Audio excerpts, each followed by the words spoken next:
पिछले माह स्वाद जानने का इत्तेफाक हुआ। हस्बे आदत और ख्वाहिश जी भर के चपली कबाब और दुम्बे उड़ाए, मगर सबसे ज़्यादा सरप्राइज मुझे किया सरीना होटल के बुफे नाश्ता में मौजूद डिश वर्जली राइस या चुकान। मैं क्योंकि पैदाइशी गोश्त खोर हूँ और मजाक में वेज खाने वाले दोस्तों को घास फूस खोर कहता हूँ। मुझे बगैर गोश्त के कोई भी डिश चाहे सब्जी हो या दाल कम ही पसंद आती है, मगर इस डिश ने तो कमाल कर दिया। लजीज, इंतहाई लजीज, मेरे लिए बिल्कुल नहीं। अब रेसिपी लिए बगैर तो वापस आना मुमकिन नहीं था, सो वो भी हासिल किया और वापसी पर रास्ते से इस डिश का अहम तरीन जुज बेगमे चावल, जो स्वात का लोकल चावल है, वो भी 2 किलो तलवा लाया अपने साथ। तो चलें आज बनाते हैं स्वाती वर्जली या चुकान।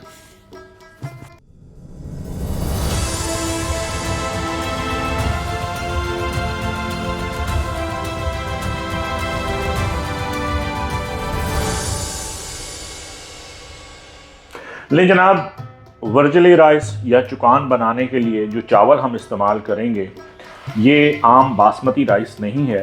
ये स्वात की लोकल पैदावार है, वहीं के खेत में उगाया गया। बीज सुना है इसका कि इंग्लैंड से अंग्रेज़ लाए थे, लेकिन उसके बाद ये स्वात में पैदा हो रहा है और इसको बोलते हैं बेगमे राइस। नाम थोड़ा ख़तरनाक खौफनाक सा है, बेगमे राइस, लेकिन चावल बहुत छोटा है। तो आपको असल जो वर्जली या चुकान जिसको बोला जाता है इस डिश को, ये इसी चावल में बेहतरीन बनेगी। और इसमें कोशिश करें, अगर आपको ये अवेलेबल नहीं है तो फिर आप बासमती इस्तेमाल कर सकते हैं। उसके बाद एक गट्ठी ये जो ग्रीन्स हैं, इसमें जो ग्रीन्स सारी जाएंगी सब्ज पत्तों वाले। ये बेसिकली साग का पुलाव कह सकते हैं आप इसे, स्वाति साग का पुलाव। और साग सिर्फ सरसों का साग ही नहीं होता। उन लोगों को जिनके इल्म में ये नहीं है, साग सब्ज पत्तों को कहा जाता है। इसमें मेरे पास पालक का साग यानी कि पालक की एक गट्ठी है, इसमें मेरे पास सरसों के साग की एक गट्ठी है, और इसके साथ एक गट्ठी हरा धनिया इसमें शामिल करते हैं, और ये एक प्याली 4 जो आपकी गंडली हैं हरे प्याज की। अब असल काम जो है वो इस तमाम वेजिटेबल को हमने धो लिया है और इसको बारीक काटना है। रवायती अंदाज में, इसकी ऑथेंटिक रेसिपी में इसको काटा जाएगा।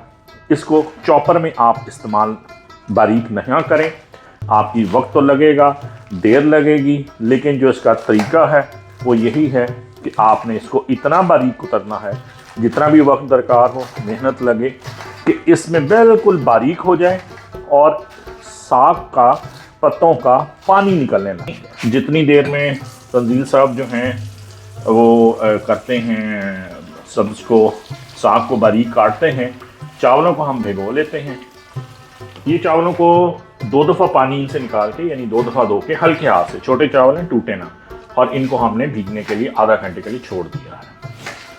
उतनी देर में, जितनी देर में चावल भीग रहे हैं, आपके सामने जो है सब्ज़ी जो है वो बिल्कुल बारीक काटी जा रही है। जब तक इसका जूस निकलना ना शुरू हो जाए तब तक इसको हम और मज़ीद बारीक से बारीक करते जाएंगे। जब हम इसको हाथ से उठा के देखेंगे और इसमें से जूस निकलेगा इसका सब्ज़ रंग का, तो वो हमारी मतलूबा जो है उसकी हालत में आ चुकी होगी। लें जनाब, तमाम सब्ज़ियाँ, साग, पालक, सरसों का साग, पालक का साग, धनिया और थोड़ा सा सब्ज़ प्याज, ये इतना बारीक हो गया है। तो अब मैं जब इसे दबाता हूँ तो ये देखिए कि ये इसमें से इसका जूस निकल रहा है। ये हमारा इसकी मतलूबा हालत है, इसमें हमें चाहिए। अब हम इसको उबालेंगे पानी में, देगचे में, और फिर इसका अगला प्रोसीजर शुरू करेंगे। साग सारा जाएगा पतीले में, पानी में उबालेंगे इसे, क्योंकि साग में अपना पानी बहुत ज़्यादा है, तो पानी बहुत ज़्यादा आपको डालने की ज़रूरत नहीं है।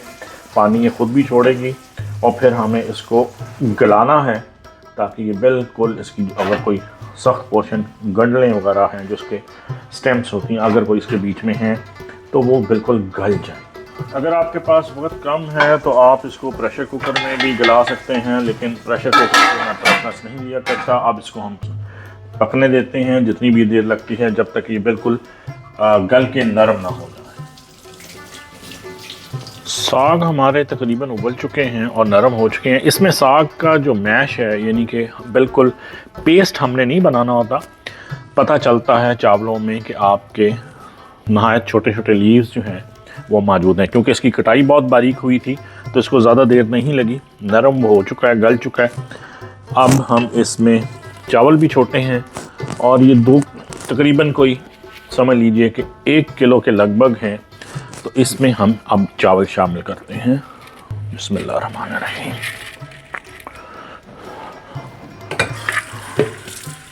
चावल हमारे क्योंकि सिर्फ 2 कप हैं, तो इसको जो तड़का लगता है वो देसी घी या बटर में लहसुन का लगता है। तो ये 3 जवे हैं बड़े साइज़ के, ये काफ़ी हैं। इसको हम काट लेंगे और इसके से देसी घी में या बटर में लहसुन का तड़का जाएगा चावल शामिल करने के बाद। लेकिन फ़िलहाल मैं इसको काट के रख रहा हूँ उनके इंग्रेडिएंट्स को तड़के के। यहाँ पे मैं थोड़ी सी अपनी एक पर्सनल चॉइस पे करूँगा और मैं इसको तड़का जो है वो अप्लाई करूँगा लहसुन का, लेकिन बटर में।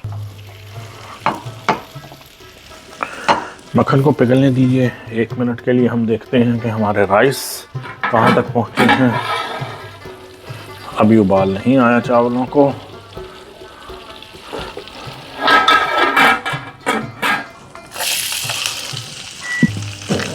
तड़के के लिए लहसुन इन बहुत ज़्यादा गर्म नहीं करना, जलाना नहीं है, बस थोड़ा सा करने के बाद हम इसको चूल्हे को कर देंगे बंद।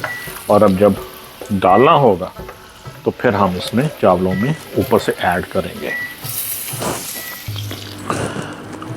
ये जनाब हमने लहसुन का तड़का तैयार करके लहसुन उसमें से स्टेन कर लिया है ताकि बहुत ज़्यादा फ्लेवर उसमें ना आए। और ये हमारा घी जाएगा चावलों में जब चावल उबल के तैयार होते हैं। तो मसाले इसमें कोई ख़ास नहीं, माँ सिवाय सिर्फ नमक, जो कि 1 टेबल स्पून बहुत होगा। दूसरा मसाला, बल्कि आखिरी मसाला, ये भी ऑप्शनल है। वैसे स्वाद में भी मैंने नोट किया कि 2-3 वर्जन हैं इसके। कुछ लोग इसमें प्याज का तड़का और टमाटर भी ऐड करते हैं, लेकिन ये रेसिपी जो थी वो मेरे दिल को बहुत लगी। इसमें सिर्फ नमक है इसमें, और एक ये थोड़ा सा पिसा हुआ ज़ीरा। That's good, that's enough. इसमें ना कोई टमाटर है ना कोई प्याज है, सिर्फ और सिर्फ साग हैं, वेजिटेबल्स हैं, वर्जली राइस है, बेगमे राइस हैं, ये उसमें पक रहे हैं। और इसके बाद जब ये पक के तकरीबन तैयारी पे आएंगे। अच्छा, ये नोट कीजिएगा कि ये बासमती राइस नहीं है, और इसका जो ऑथेंटिक रेसिपी है इसमें ये चावल जो हैं, अब आप में से कुछ लोगों ने रिजोटा खाया हो तो ये नरम चावल हैं, जिसको पंजाबी में कहते हैं पप्पे चावल बनेंगे। ये बासमती चावल की तरह खिले खिले और वक्फो वक्त चावल नहीं होंगे। और इसके ऊपर जाएगा सिर्फ लहसुन का तड़का और ये तैयार हो जाएंगे। पानी हो चुका है खुश्क और हमारे वर्जली या चुकान जो है राइस वो तकरीबन तैयारी पे हैं। इस वक्त हमने जो लहसुन का तड़का देसी घी और मक्खन में तैयार किया था वो तैयार है, वो इसमें शामिल करेंगे।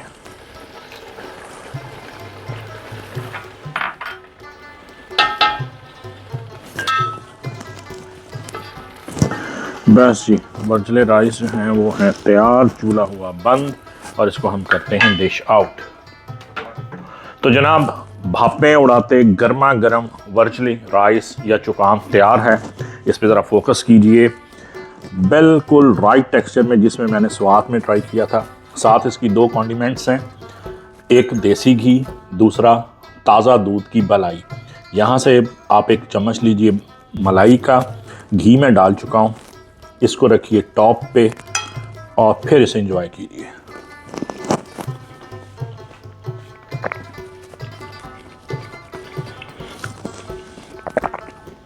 सुपर भाईजान, बहुत सारे चावल, खिचड़े, पुलाव खाए हैं, लेकिन ये जो इसका जायका है ये बहुत ही मुनफरिद जायका है, कमाल है। और अगर आप ये ख्याल कर रहे हैं कैमरा में अली भाई का मैं उनको थोड़ा सा चखने दूंगा तो खाम ख्याली है आपकी।